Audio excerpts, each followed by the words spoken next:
Bonjour 180. Est-ce que vous allez bien? Oui, vous m'entendez bien aussi? Je m'appelle David Chouinard, je suis un des pasteurs ici de l'Église 180. Vous avez vu, on commence ce matin une nouvelle série. La série, en fait, je vais vous expliquer justement comment ça va fonctionner. On va l'appeler la série Été Momentum. Alors, on a deux phases qui s'en viennent, la phase 1 et la phase 2. Et on commence ce matin la phase 1. On est au tout début de notre programmation pour l'été qui s'en vient. Et puis, la vidéo que vous avez vue nous présente justement ce qui s'en vient pour les prochaines semaines, du moins pour la phase numéro 1. Je vais prendre le temps de vous expliquer la phase 1, c'est quoi la phase 2, puis vers où est-ce qu'on s'en va avec cette idée d'Été Momentum. On peut mettre déjà la prochaine slide pour qu'on puisse voir la suite. Été Momentum commence avec la phase numéro 1 où on va avoir 6 dimanches du 31 mai au 5 juillet. À qui va s'adresser cette série-là? J'ai employé la question qui est ciblé. Dans une cible, on veut rejoindre des gens en particulier, mais évidemment, le bien qu'on veut faire, c'est que évidemment tout le monde puisse être rejoint. Mais plus précisément, les gens qui vont être rejoints, c'est les croyants engagés. C'est la phase numéro 1 est vraiment adressée pour les gens qui disent, ben moi, ça fait déjà un temps que j'ai donné ma vie à Dieu, que je suis Jésus-Christ, que je suis engagé, puis que je veux le suivre et que je fais partie de l'Église. Cette série-là, cette première phase-là, va avoir comme cible les croyants. Maintenant, quel va être le but de cette série-là? C'est de nous conduire d'un point A au point B, c'est-à-dire de devenir des disciples engagés, à devenir des disciples conquérants. On aimerait que non seulement on soit des disciples engagés où ce qu'on dit, ben on suit Jésus-Christ, puis on veut lui ressembler, puis qu'il grandisse dans nos vies, mais que nos vies aussi soient calquées sur un peu comme le modèle des apôtres, c'est-à-dire que les apôtres ont été choisis par Jésus, mais ils ont non seulement été des disciples, mais ça a été des disciples qui ont été envoyés, qui ont été utilisés par Jésus pour faire avancer le royaume. Donc, la phase numéro 1 est là pour vraiment nous conduire l'Église, les croyants qui sont engagés, à dire, bien, on veut faire un pas de plus dans la mission. On veut vraiment s'engager pour être des croyants conquérants avec notre foi. Maintenant, quel est le thème de la phase 1? Sur quel thème est-ce qu'on va utiliser pour nous challenger avec ça? Le message que l'Esprit a pour nous dans les prochaines semaines a pour but de faire grandir notre foi. Puis on va se stretcher, d'où la phase numéro 1 que j'ai appelée étirer. On va s'étirer en prenant exemple sur les héros de la foi. Déjà ce matin, dans quelques instants, je vais vous présenter notre premier héros de la foi. C'est d'ailleurs ce que la vidéo nous présentait. Les héros de la foi sont des gens pour moi, je vais parler pour ma part, souvent qu'on va idéaliser, qu'on va voir comme étant des géants, puis des hommes et des femmes qui étaient vraiment au-dessus de la moyenne des ours, la moyenne des gens normaux, et puis qui semblent avoir facilement une obéissance à Dieu, et puis qui font de grandes choses. Mais qu'en réalité, quand on prend le temps de regarder leur vie, c'est du monde tout à fait ordinaire. Et c'est pas l'argent, c'est pas la popularité, c'est pas leur force qui les a amenés à être des héros, mais c'est leur foi en un Dieu qui est tout-puissant. Donc, c'est sur ça qu'on va regarder dans les prochaines semaines, à partir d'aujourd'hui jusqu'au 5 juillet, des différents personnages de la Bible, comment est-ce qu'ils pouvaient être tout à fait ordinaires, mais que leur foi soit pour nous un moyen de nous motiver, de nous stimuler pour qu'on puisse se stretcher, pour qu'on soit ces croyants conquérants. On arrive avec une phase ensuite, numéro 2, qu'on a appelée tonifier. Parce que l'objectif, la phase 1, c'est d'étirer notre foi, aller au-delà de nos limites, sortir de notre zone de confort de croyant. Et la phase numéro 2, c'est tonifier notre foi. Alors là, on va avoir, de mémoire, je pense que ça fait 7 dimanches, du 12 juillet au 30 août. On va conclure l'été avec cette série-là. Et maintenant, qui est ciblé? C'est toute personne qui désire avoir de l'aide pour concrétiser leur engagement au Seigneur. Le but de cette série-là, c'est de passer du point A au point B dans ce cas-là, c'est de nous amener peut-être dans une marche où on est dans le doute pour nous amener finalement à être des disciples.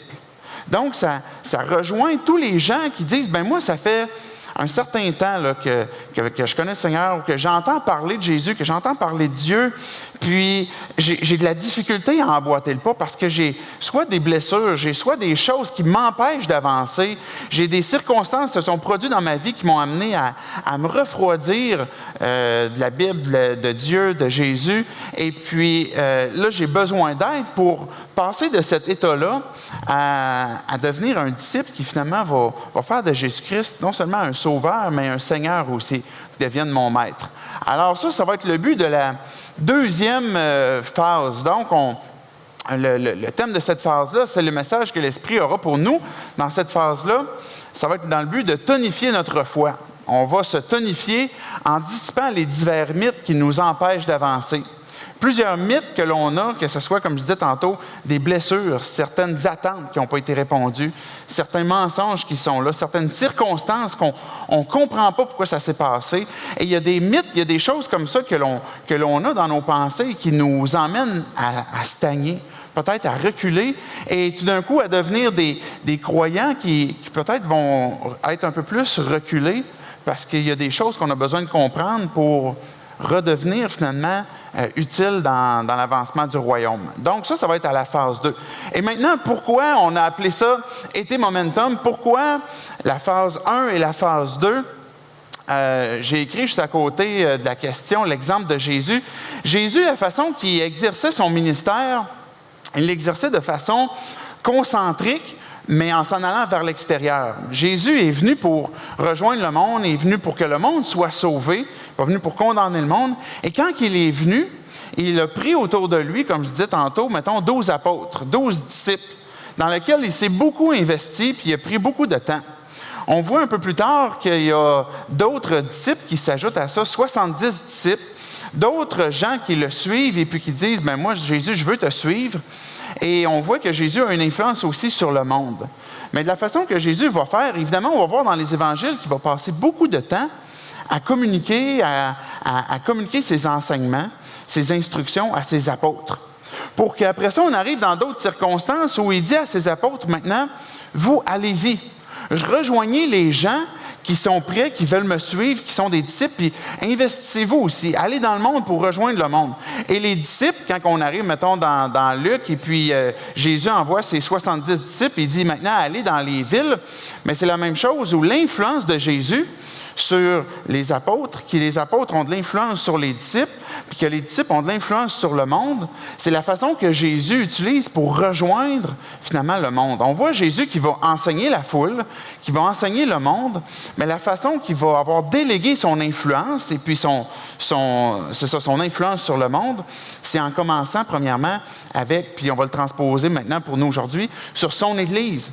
Il va prendre du temps avec son Église pour nous dire maintenant, bien vous, là, l'influence que j'ai sur vous, ayez cette même influence-là aussi sur, mais peut-être d'autres gens qui vous entourent. Peut-être qu'il y a d'autres croyants qui sont dans votre entourage, puis qui vivent dans certaines, par exemple, qui sont refroidis à cause de certaines choses, puis qui auraient besoin de votre encouragement pour que leur vie de disciple soit renouvelée, qu'elle soit encouragée, puis peut-être que vous pourriez les inviter à revenir à l'Église, ou que vous avez aussi des gens dans votre entourage que vous pourriez aussi avoir une influence pour partager votre foi.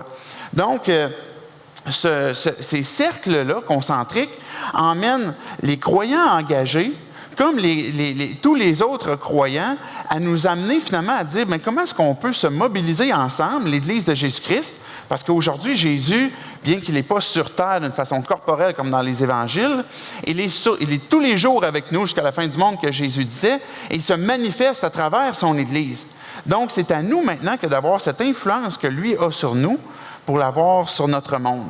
Alors, l'été momentum, pourquoi est-ce qu'on a appelé ça comme ça? C'est qu'on veut prendre le temps cet été pour nous mobiliser en tant qu'Église, dans notre foi, étirer nos limites, sortir de notre zone de confort, être prêt à avancer dans cette mission que Dieu nous donne et de devenir de ces croyants engagés ou de ces croyants qui, peut-être comme je disais tantôt, que je suis dans une période dans ma vie où je suis un peu plus reculé et que là, maintenant, je suis prêt à faire un pas pour m'engager avec Dieu, pour qu'on puisse arriver après l'été à l'automne où on va arriver avec avec cette mission que l'on a en tant qu'Église aussi, que les gens loin de Dieu puissent découvrir la vie en Jésus-Christ. Pour que pas juste l'Église puisse entendre parler de Jésus, pas juste l'Église, puis quand je dis l'Église, je parle des croyants, puissent entendre parler de ce que Dieu veut, de ce que Dieu dit, mais pour que l'Église, maintenant, nous les croyants, on puisse aussi avoir cette influence sur notre monde, puis que les gens puissent découvrir la vie en Jésus-Christ. Donc, on va arriver à partir du 6 septembre jusqu'au 25 octobre, 2 mois où on appelle dans notre jargon une série Seeker, où l'objectif de cette série-là, qu'on va arriver à l'automne, est vraiment pour amener les gens qui ont peut-être aucune croyance en Dieu ou qui sont fermés ou qui ont peut-être une curiosité, de les amener peut-être juste à aller un peu plus loin pour voir s'ils sont prêts à considérer l'existence de Dieu ou ce que Dieu peut faire pour eux dans leur vie.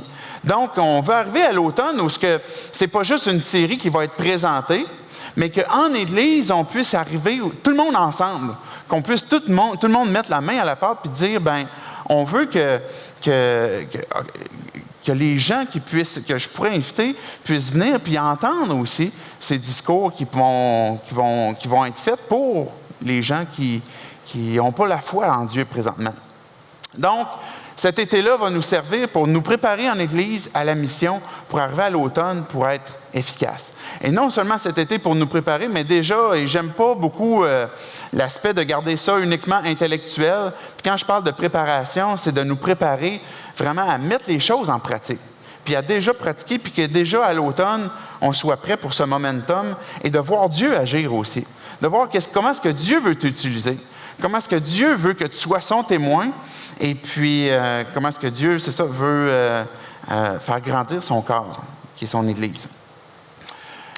Commençons ce matin, je disais tantôt, la phase numéro 1. Êtes-vous prêts à vous faire stretcher? Eh boy, hein? C'est dimanche matin, ça paraît. Est-ce que vous êtes prêts à vous faire stretcher? Est-ce que vous êtes prêts à prendre exemple sur des héros de la foi? J'espère que vous êtes prêts. On commence ce matin avec Abraham. Je vais prendre un temps pour prier. Après ça, regarder la vie d'Abraham pour nous encourager dans notre foi. Dieu, on vient devant toi pour te célébrer, pour te louer. Tu es un Dieu qui est vivant, un Dieu qui aime être en relation avec nous, un Dieu qui a tout fait, qui a tout mené à exécution pour que ça puisse se concrétiser. Tu n'es pas resté, Dieu, juste dans des plans, juste dans des brouillons où ce que tu as planifié, Dieu, venir nous sauver, mais tu l'as vraiment mis à exécution. Maintenant, on veut savoir, Dieu, c'est quoi ce message que tu as à nous dire ce matin? Par ton esprit, viens nous parler. Viens t'adresser à nos cœurs, à nos vies, pour qu'on puisse être transformés tant de façon personnelle que collective aussi. Et que tu sois glorifié à travers ton Église, à travers 180. Dieu, viens sauver notre ville, viens nous transformer, chacun d'entre nous, et nous utiliser aussi pour transformer ta ville. Dans le nom de Jésus-Christ compris. Amen.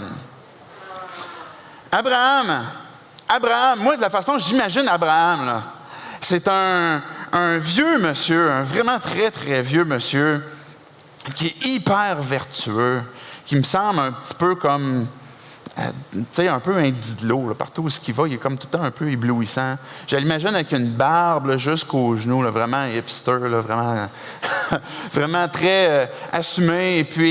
Et pourtant, quand on regarde dans la Bible, puis on prend le temps de considérer c'est qui Abraham, Abraham est tout à fait un gars ordinaire. Un gars ordinaire, bien qu'effectivement, Dieu s'est approché de lui puis il l'a appelé quand il était quand il était avancé en âge. Abraham était un gars qui n'a pas grandi dans une famille chrétienne, je vais employer cette expression-là. N'a pas grandi dans un milieu idéal ou qui a toujours eu des bonnes valeurs. On ne connaît pas beaucoup le passé d'Abraham, sinon que là où il vivait, bien, c'était un peuple idolâtre, un peuple qui ne glorifiait pas Dieu, là, qui ne connaissait pas l'Éternel, et puis qui avait toutes sortes d'idoles, et puis toutes sortes de pratiques religieuses qui étaient horribles aux yeux de Dieu. Et Abraham a grandi dans ce contexte-là avec son père qui était Térak. Et puis, Dieu, à un moment donné, est intervenu. On peut mettre la prochaine slide où j'ai apporté une petite carte. On voit en bas à droite, C'est écrit Babylonia. La carte est en anglais, là. Dans nos temps modernes, d'où Abraham est né, c'est tout près de Bagdad. Donc, lui, il est né un petit peu plus bas, à Ur, et c'est là qu'il a grandi, c'est là qu'il a eu son contexte, et puis son contexte de vie. Puis quand on regarde au travers de la Bible aussi, bien, c'est de cet endroit-là, en Chaldée, où on voit, par exemple, Babylone, et puis des peuples encore très idolâtres. Donc, Abraham, c'est pas un Juif, c'est pas un chrétien. Évidemment, les chrétiens sont arrivés après Jésus-Christ, mais c'est pas quelqu'un qui a un contexte religieux idéal. Et là, il part de Ur en Chaldée avec son père, puis se rend jusqu'à Haran, on voit en haut, qui est en... C'est quoi la traduction de Turkey, là? J'ai oublié, c'est d'Inde. En quoi j'ai oublié? En Turquie, excusez-moi. En Turquie et non en Inde. Alors, il est rendu en haut, et là, ça, c'est le croissant fertile qu'on appelle. C'est pour ça que vous voyez comme les lignes en pointillés. Et quand que Dieu appelle Abraham et puis son père, bien, il l'appelle à quitter de Ur en Chaldée, il se rend à Haran. Et là, il est avec son père, il passe un certain temps là. Et là, son père, il meurt, Térak, et puis un peu plus tard, il va se rendre en Canaan. Je vais lire son histoire dans quelques instants, mais je voulais tout de suite déjà mettre la table pour que vous ayez en tête que Abraham, là, c'est pas un Juif. C'est pas un homme qui a grandi sous la loi. Parce que quand on se rappelle de la chronologie, Abraham est arrivé bien avant Moïse. Moïse qui est l'image de la loi, là. Donc, Abraham n'est pas sous la loi. Il n'est pas un circoncis. C'est pas un chrétien. Mais que Dieu l'appelle et qu'il dit maintenant, je t'appelle à me suivre. J'aimerais qu'on puisse regarder le premier texte qu'on a planifié ce matin. Abraham est celui qu'on appelle le père de la foi. Bien qu'il n'a pas été un Juif, qu'il n'a pas fait partie des circoncis, qu'il n'est pas sous la loi, c'est le père de la foi. Notre premier héros de la foi que l'on va regarder ce matin, c'est un homme qui est parti d'un contexte qui n'était pas idéal, puis comment est-ce que Dieu l'a utilisé, puis à partir du moment que Dieu l'a appelé puis qu'il l'a justifié, comment est-ce que cet homme-là a appris. Et là, je veux beaucoup insister sur ce mot-là ce matin. À partir du moment où Abraham a été justifié, il a appris à marcher avec Dieu et à progresser dans sa vie. Et ça, c'est important quand on va lire l'histoire d'Abraham, de voir que c'est un homme qui n'est pas arrivé avec un aura puis un dilo avec sa grosse barbe blanche. Peut-être qu'il avait la grosse barbe blanche, mais il est parti au point de départ comme n'importe qui, comme tout le monde, puis il a appris à marcher par la foi. Et ça, c'est encourageant pour nous. Parce qu'on peut se dire, mais un peu comme Abraham, moi aussi, j'ai à apprendre, puis j'ai besoin d'être stretché. Maintenant, regardez ce que le texte de Galates, Paul est en train de parler aux Galates, et puis il est en train de leur dire aux Galates, bien là, vous échappez quelque chose, là, parce que là, vous croyez qu'il faut être circoncis, pratiquer la loi, puis tout ça. Mais regardez Abraham, notre propre père, qu'est-ce qu'il en est de lui. C'est ainsi qu'il est dit au sujet d'Abraham, il eut confiance en Dieu, et Dieu le considéra comme juste en tenant compte de sa foi. Cette phrase-là est extrêmement importante. Peut-être que vous êtes croyant, vous dites, moi, ça fait longtemps que je crois en Dieu, mais cette phrase-là, il ne faut pas l'oublier. Bien qu'elle est rudimentaire, bien qu'elle fait partie de la fondation, c'est à cause de sa foi que Abraham a été justifié. Maintenant, verset 7, vous devez donc le comprendre. Ceux qui vivent selon la foi sont les vrais descendants d'Abraham. Et Abraham est le père de la foi. Regardez le verset 9. Abraham a cru et il fut béni. Ainsi, tous ceux qui croient sont bénis comme il l'a été. On arrive au verset 11. Personne ne peut être rendu juste aux yeux de Dieu au moyen de la loi, car il est écrit, le juste vivra par la foi. Or, la loi n'a rien à voir avec la foi. Au contraire, comme il est également écrit, celui qui met en pratique les commandements de la loi vivra par eux. La bénédiction promise à Abraham est accordée aussi aux non-juifs grâce à Jésus-Christ, et nous recevons tous par la foi l'Esprit promis par Dieu. Ce que Dieu est en train de nous dire ici, il est en train de nous parler de cette vérité extrêmement importante qui est la justification. J'ai apporté ma cape de vilain ici.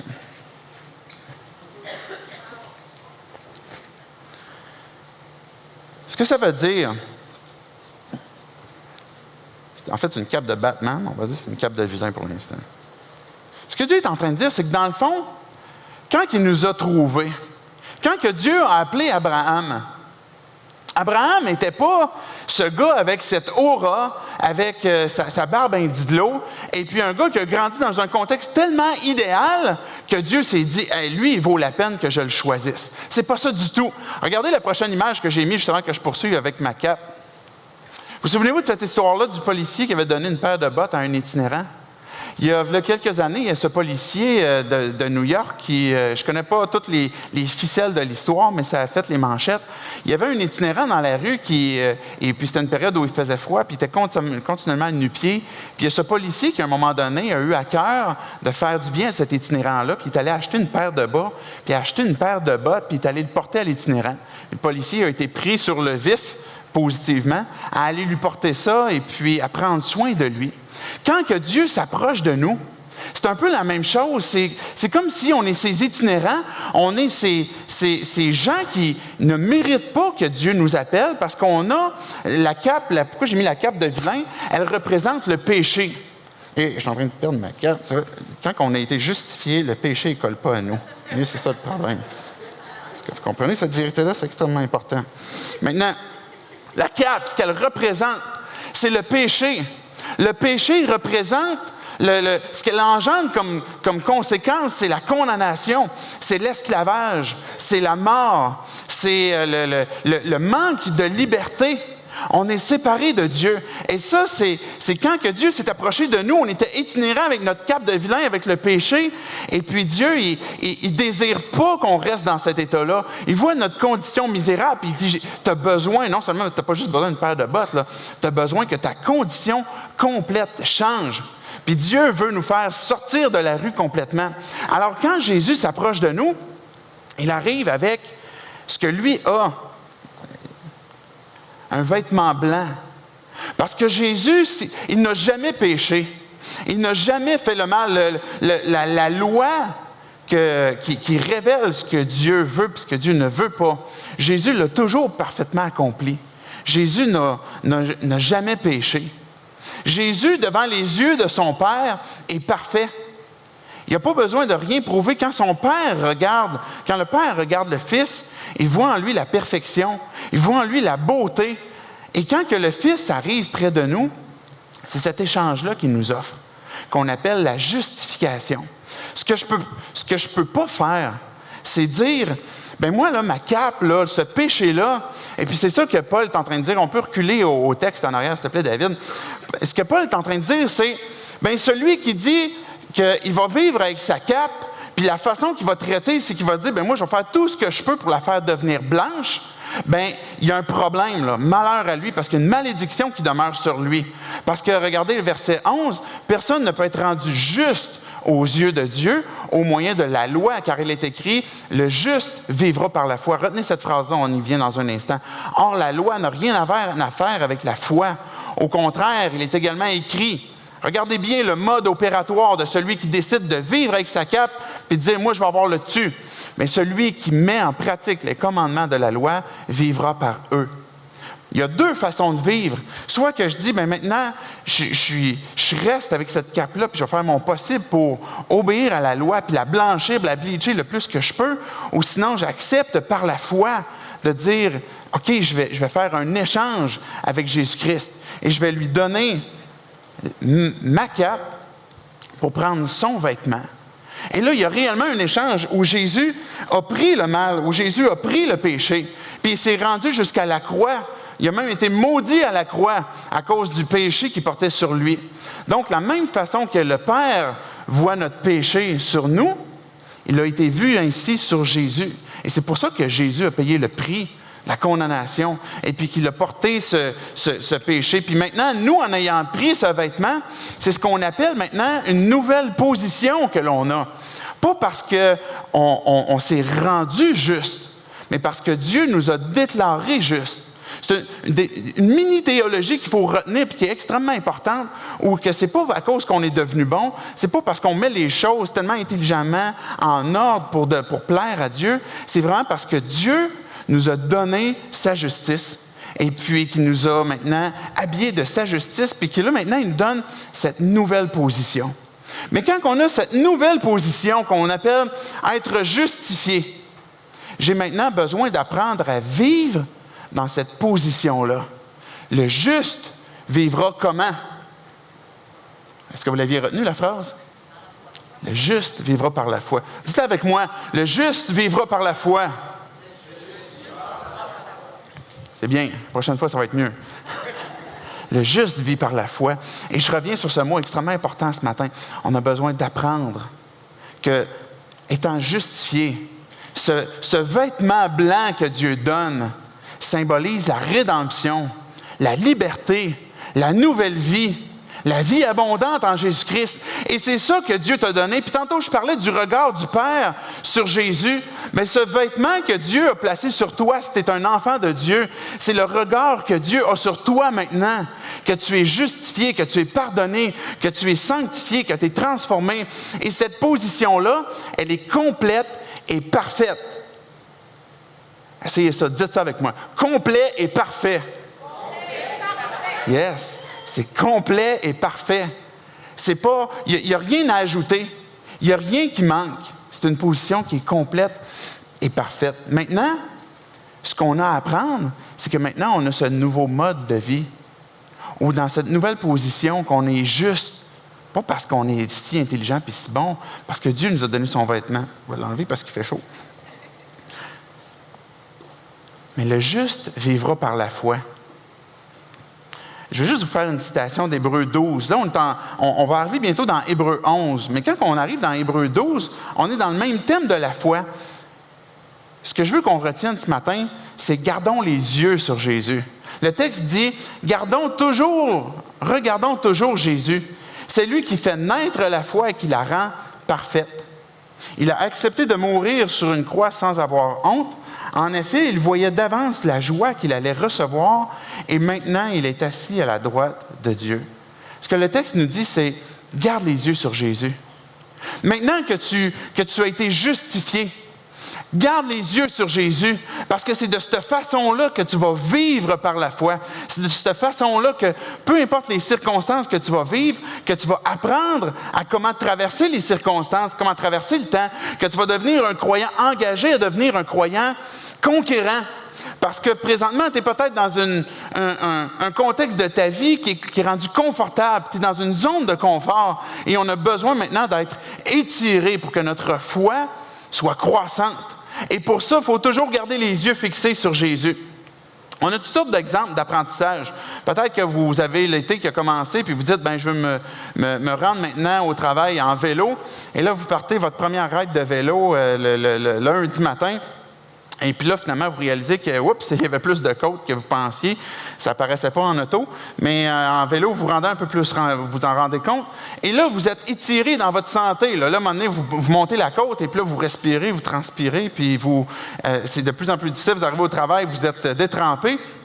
Mais au fur et à mesure que l'été avance, votre condition physique s'est améliorée. Et là, vous transpirez de moins en moins, vous êtes de moins en moins essoufflé parce que votre santé physique a été étirée. Peut-être que vous avez un nouveau travail ou des nouvelles tâches au travail, ce qui est d'autres éléments dans nos vies qui nous emmènent à être étirés. On a besoin d'apprendre peut-être des nouvelles façons de faire. On a besoin d'apprendre à connaître peut-être des nouveaux collègues de travail parce qu'on est étiré dans des nouvelles tâches. Peu importe ce que ce serait, on a toutes sortes de domaines dans nos vies où on est étiré.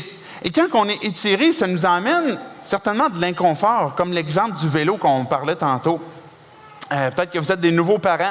Ça aussi, ça étire. Je me souviens quand j'ai eu mon premier enfant qui est rentré à la maison, là, tu as tout d'un coup la pensée, tu te dis, tu sais, c'est vraiment là pour toujours maintenant, là. Tu sais, notre état de couple qui est sans enfant, maintenant on a un enfant, ça vient changer à peu près tout dans la maison, là. En particulier les nuits, là, tu ne dors plus maintenant. Tu te mets maintenant à aimer beaucoup le café. Et puis, bref, toutes sortes de choses qui t'emmènent à étirer, mais qui sont des belles choses. Puis je ne voudrais jamais reculer en arrière de ça.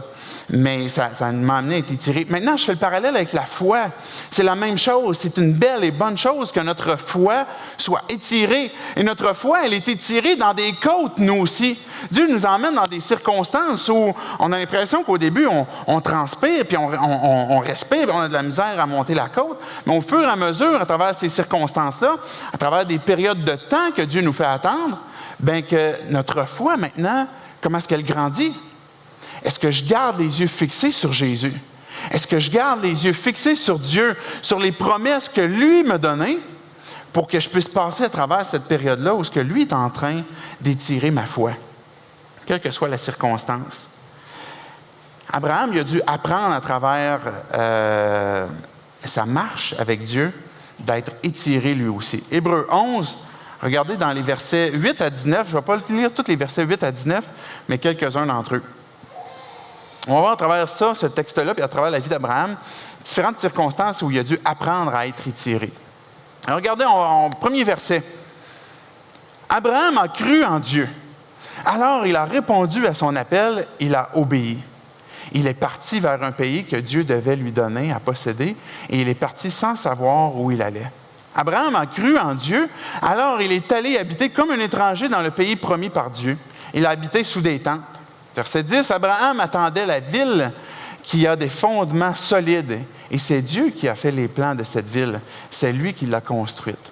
Abraham, déjà là, ce que Dieu a à apprendre, imaginez pendant un instant, on a la vie d'Abraham, que Dieu s'approche de lui et qu'il dit, maintenant Abraham, je veux que tu laisses ta ville, là où tu as grandi. Je veux que tu laisses tes dieux. Je veux que tu laisses tout ce qui est derrière toi puis que tu quittes ton pays. Déjà, en partant, c'est un pas de foi. Quand que Dieu vous a appelé, puis quand que Dieu s'est tourné vers vous, puis qu'il a dit, suis-moi. Il a fallu, à un moment donné, que tu renonces à quelque chose en arrière. Il a fallu, à un moment donné, que tu dises, il y a des choses que je tiens avec mes mains, puis que je dois être prêt maintenant à lâcher puis à abandonner pour te suivre. Quand Abraham est parti avec Lot, il a poursuivi son parcours. On voit plus tard dans la suite de l'histoire qu'à un moment donné, Lot, lui aussi, qui s'est retrouvé à Sodome et Gomorrhe, a été appelé à laisser derrière lui sans regarder en arrière. Si vous vous souvenez de l'histoire, Dieu avait annoncé un jugement sur Sodome et Gomorrhe, et puis il est allé voir Lot, sa femme, et puis ses enfants, puis il a dit, sors de cette ville-là, quitte la ville, puis tourne-toi pas. Puis regarde pas en arrière. Souvenez-vous comment est-ce qu'elle s'appelait, la femme de Lot? C'est pas écrit. Je veux savoir si vous suiviez. Bref, la femme de Lot, elle s'est retournée, puis c'est là qu'on connaît la suite de l'histoire, parce qu'elle s'est transformée en statue de sel. Mais Abraham, il a eu ce défi-là, lui aussi, où ce que placer sa foi en Dieu impliquait nécessairement quitter son pays. Il était déjà avancé en âge à ce moment-là. Et la suite n'est pas nécessairement plus facile, où il a dû apprendre maintenant, Dieu, OK, je vais te suivre, je vais aller dans le pays où tu m'as promis. Mais regardez le verset 8 en haut. Il est parti vers un pays que Dieu devait lui donner à posséder et il est parti sans savoir où il allait. Est-ce que ça se peut qu'à un moment donné, pour te stretcher dans ta foi, que Dieu te dise « Suis-moi », puis je te dis pas où qu'on s'en va? Ça se peut-tu qu'à un moment donné, tu es dans une circonstance puis tu dis « Ça tourne où cela? Là? Ça s'en va où cette histoire-là? Il va se passer quoi avec ça? » Ça vous arrive-tu? En tout cas, moi, ça m'arrive. Puis là, on se tourne vers Dieu. « Dieu, fais-moi signe, là, donne-moi des réponses, dis-moi ce qui va se passer, dis-moi, fais-moi quelque chose pour qu'on... » Puis Dieu me dit, « Fais-moi confiance. Fais-moi confiance. Garde tes yeux sur moi. Lève tes yeux en haut. Les circonstances sont dérangeantes, les circonstances sont troublantes. Abraham, suis-moi, puis va-t'en par là-bas, mais je te dis pas où est-ce qu'on s'en va. » Mais Abraham est parti. Sarah a appris quelque chose, elle aussi, avec le temps. Ce verset-là nous révèle la pensée de Sarah, mais qu'il s'est passé beaucoup de choses entre-temps avant qu'on puisse dire ça d'elle. Sarah a cru en Dieu. Alors Dieu l'a rendue capable d'avoir un enfant. Pourtant, elle était très vieille, 90 ans à ce moment-là. Mais elle était sûre d'une chose, Dieu tient ses promesses. Quand vous regardez l'histoire d'Abraham et de Sarah, on voit qu'à un moment donné, Sarah, elle a perdu le focus, là. Et puis Abraham aussi. Puis Sarah a dit, OK, Dieu, là, il nous a conduits dans la terre promise, on est rendu. Et puis, juste avant que je parle de Sarah, à un moment donné, un peu plus tard dans l'histoire, il est arrivé une grande famine dans le pays que Dieu avait promis. Dieu, tu me promets un pays, tu me promets d'aller là, je vais vivre comme un étranger, je vais vivre dans des tentes. Puis en passant, Abraham était très riche. Hein?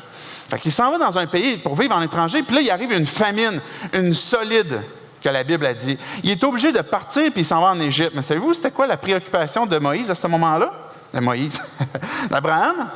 c'est que sa femme était trop belle. Puis il se dit, là, si on s'en va en Égypte, là, Sarah, là, ben, ils vont vouloir te prendre, puis ils vont me tuer. Puis, fait que dis que tu es ma sœur. Et là, on voit la suite de l'histoire où ce que Dieu a montré à Abraham que je suis avec toi, Abraham. Tu cherches à contrôler des circonstances qui sont au-delà de ton contrôle et tu fais passer ta femme pour ta sœur, mais je vais te montrer que dans ma grâce et surtout dans ma miséricorde, que je vais honorer ce que je t'ai promis.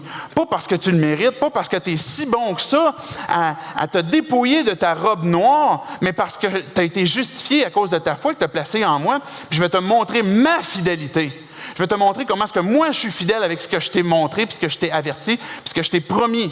Et finalement, Sarah et Abraham, ils sont sortis d'Égypte. Et puis Abraham n'a pas été tué à cause de Sarah. Puis Dieu a honoré sa promesse, puis ils sont revenus un peu plus tard, finalement, en terre promise. Mais Sarah a dû apprendre aussi que, OK, la promesse de Dieu ne vient pas. Là, Dieu nous a promis d'avoir un enfant.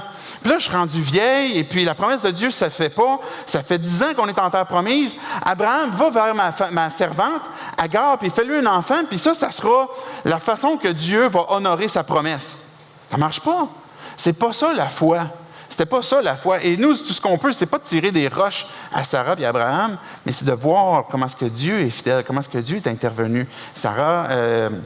Agar a eu un enfant qui a été appelé Ismaël, mais Dieu a honoré sa promesse avec Sarah un peu plus tard. Et c'est pour ça que Sarah, à travers ce parcours de vie qui n'a pas été sans défaut, sans faute, comme Abraham, qui n'a pas eu un parcours de vie chrétienne sans faute, où ce qui a chuté, où ce qui a manqué de foi, où ce qui a cherché à manipuler, contrôler les circonstances, où ce qui a été impatient.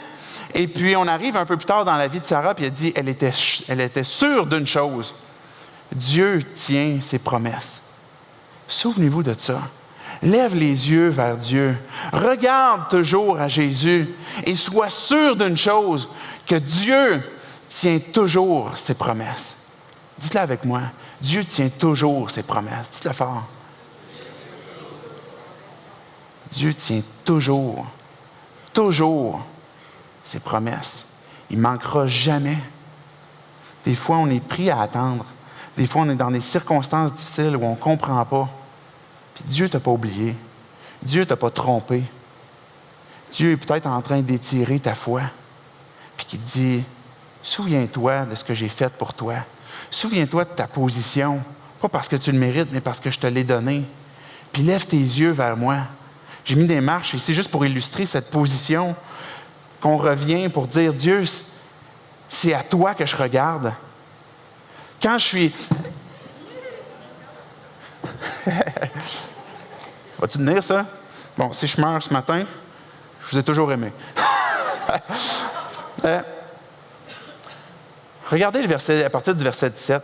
Par la foi, Abraham offrit Isaac. Ça a été un autre pas de foi qu'Abraham a dû apprendre. Là, Abraham, avant je m'énerve un petit peu tôt, on va descendre une marche. Abraham, là, il a eu son fils, c'est Isaac, qui est le fils de la promesse. Puis là, lui est rendu un peu plus vieux, puis à un moment donné, Dieu il dit, maintenant, Abraham, va sacrifier ton fils. Ben voyons donc. Pourquoi tu fais ça, Dieu? Pourquoi tu me donnes cet enfant-là, la promesse, puis tu me demandes d'aller le sacrifier? On voit à ce moment-là comment est-ce qu'Abraham, dans sa marche, puis comment est-ce qu'il a été étiré dans sa foi avec Dieu, comment est-ce qu'il a grandi, et puis comment est-ce que Abraham, à ce moment-là, a obéi. Pourquoi est-ce qu'Abraham, puis quand on lit le texte dans Genèse, quand que Dieu lui a dit ça, le verset suivant, ça dit, tôt le matin, Abraham est parti avec Isaac, puis s'est rendu sur la montagne pour aller sacrifier son enfant. Regardez le verset 17, « Et lorsque Dieu l'a mis à l'épreuve, mais Abraham estimant que Dieu avait le pouvoir de ramener Isaac d'entre les morts, c'est pourquoi Dieu lui rendit son fils, et ce fait a une valeur symbolique. » Regardez un peu plus haut le verset 10. Abraham attendait la ville qui a des fondations solides et c'est Dieu qui a fait les plans de cette ville. C'est lui qui l'a construite. Ce qu'Abraham a appris, comme Sarah, ce qu'elle a appris, c'est que le juste vit par la foi. Le juste place les yeux sur Dieu. Et quand que Abraham se promenait, puis qu'il était étranger, puis qu'il vivait dans des tentes, là où il fixait ses yeux, c'est au ciel, puis qu'il disait, il y a une place que Dieu a préparée. Je vis peut-être dans des tentes présentement, c'est peut-être pas idéal, peut-être que les circonstances sont difficiles. Puis quand on est en bas de ça, on est en plein dedans, puis il y a du brouillard, puis on comprend pas trop. Mais quand on se souvient que le juste vit par la foi, que Dieu m'a justifié, et que ça, c'est une condition qui est parfaite, puis que je me place dans cette position-là, puis je lève les yeux vers Dieu. Regardons à Jésus, que le texte nous disait tantôt, qui suscite la foi. Souvenons-nous des promesses de Dieu, qui sont au-dessus des circonstances terrestres, des chronologies qu'on ne contrôle pas. Puis que Dieu va agir. Puis que Dieu tient toujours ses promesses. Le juste vivra par la foi. Dieu est un Père qui nous apprend les bonnes choses. Dieu est un Papa qui nous apprend que même s'il nous étire, ce n'est pas parce qu'il veut nous faire suer, c'est parce qu'il sait que c'est une bonne chose qu'on apprenne à vivre par la foi. Parce que c'est là qu'elle est la vie abondante. Parce que c'est là qu'elle est la sécurité. Parce que c'est là qu'elle est l'espérance. Parce que c'est là qu'elle est l'assurance. C'est sur Christ qu'elle repose. C'est sur lui qu'on doit poser nos yeux. Quand la barque est en train de pogner les vagues qui remplissent dans la barque, puis les disciples se mettent à ramer, puis à ramer, puis à ramer, Jésus est au bout du bateau, puis il dort. Jésus est solide malgré le fait que la mer soit agitée. Quand Jésus se lève, il calme le vent et la tempête. Les disciples ont compris une chose, que notre espoir, notre foi n'est pas placée dans ce qui pourrait peut-être nous sortir des circonstances ici-bas, qui est une barque, puis c'est nos muscles pour ramasser fort, mais que c'est Jésus. C'est Jésus qui est notre ancre solide. Qu'en toute circonstance, que notre foi soit étirée, qu'on puisse comprendre que Dieu tient toujours ses promesses. Je vais inviter les musiciens, s'il vous plaît, à s'avancer pour la conclusion. Quand notre foi est étirée, c'est une première leçon que Dieu nous rappelle constamment. Regarde-moi. La vie est là. L'assurance est là. Accroche-toi à moi. Dieu nous apprend à ne pas marcher par la vue. Marcher par la vue, c'est ce qui nous ramène à dépendre des circonstances, puis à chercher à contrôler les circonstances. Puis ce que Dieu nous dit, c'est ferme tes yeux, puis regarde-moi. On marche non par la vue, mais par la foi. Fais-moi confiance. Et quand tes yeux sont fixés sur moi, ça va rester, ça va être solide, comparativement aux circonstances qui sont comme les flots de la mer et qui nous emmènent à douter.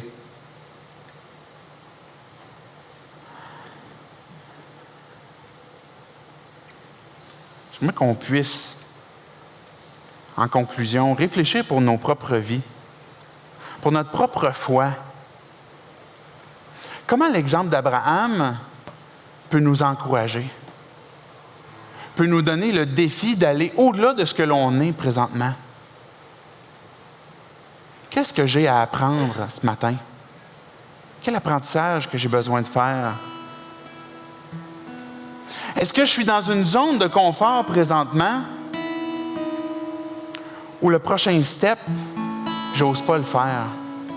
J'hésite parce que j'ai peur. Pour nous amener à aller au-delà de à faire ce premier pas, nous amener au-delà de notre zone de confort, il faut être prêt à dénoncer les œuvres mortes qui nous empêchent et qui nous neutralisent de faire ce prochain pas. C'est quoi les œuvres mortes qui t'empêchent de faire un prochain pas de foi? Et comme Abraham, à travers sa marche avec Dieu, de grandir puis d'étirer ta foi. Est-ce que tu as ce mensonge qui peut-être est dans ton esprit et qui dit « Non, ça se peut pas que Dieu me demande ça ». Ou est-ce que peut-être tu as ce mensonge qui dit « Dieu m'a oublié. Ça fait tellement de temps que je suis dans cette circonstance. Dieu m'a oublié. » Ou peut-être que tu te dis « Avant de faire un prochain pas, je vais impérativement savoir c'est pour aller vers où. » Quand Abraham est parti, il est parti sans savoir où il allait. Dieu nous demande de faire des pas sans toujours voir le bout du chemin. Parce que Dieu s'intéresse pas juste au bout du chemin, pas juste à la fin, mais il s'intéresse aussi au processus et comment est-ce qu'on grandit, puis comment est-ce que notre foi en lui est de plus en plus grande. Comment est-ce qu'on dépend de lui de plus en plus. Est-ce qu'il y a des choses que tu as prises en main dans des circonstances, dans une période de temps que tu trouves qui s'étire, puis que tu te dis, c'est pas ça que Dieu m'a promis. Puis que tu dois le confesser, puis dire, Dieu, c'est à toi maintenant, je vais relever mes yeux. Dieu est un bon papa qui nous apprend les bonnes choses. Dieu ne veut pas encourager des moyens palliatifs à notre foi, ni encourager des bypass. Quand on le fait, c'est Dieu et pas un papa qui nous écrase puis qui nous culpabilise puis qui dit « Je n'ai plus rien à faire avec toi, puis redonne-moi maintenant ta justice que je t'ai donnée. » C'est pas ça qu'il fait. Mais il nous apprend. Dire « Lève les yeux. Tends-moi la main. Je veux te relever. Je prends plaisir à tes pas. Je veux te voir avancer. Fais-moi confiance. » Est-ce que dans ton cœur, tu te dis « Je suis trop vieux. Je suis trop jeune. J'ai pas la santé qui t'empêche de faire le prochain pas. » Ou c'est trop insécurisant. Repasse dans ton cœur les promesses que Dieu t'a faites. C'est ce qui a aidé Abraham à faire confiance à Dieu et à avancer. Puis quand on repasse les promesses dans nos cœurs, Dieu a dit à Abraham, « Je serai ton Dieu. Tu seras mon enfant. » Et cette bénédiction qu'il a donnée à Abraham, elle est sur toi aussi. Cette bénédiction, elle est sur toi aussi. Il est ton Dieu. Il ne t'abandonne pas. Je t'accompagnerai, qui te dit, je t'ai donné ma justice. Tu es complètement libre. Tu es béni. Tu as une nouvelle vie. Une vie abondante. J'aimerais qu'on puisse fermer nos yeux, baisser nos têtes. Tout simplement conclure par la prière. Juste avant que je prie, je veux vous laisser juste une minute de silence. Parlez avec Dieu. Laissez Dieu vous parler. Écoutez qu'est-ce qui s'attend de vous.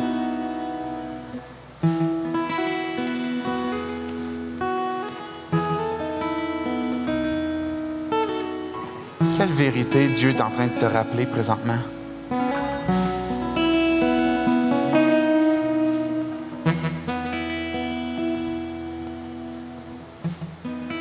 Quel mensonge est dénoncé présentement dans ton cœur? Déclare-le à Dieu. Dieu, je crois ça et c'est pas la vérité. J'ai cette peur, cette insécurité. Ça vient pas de toi.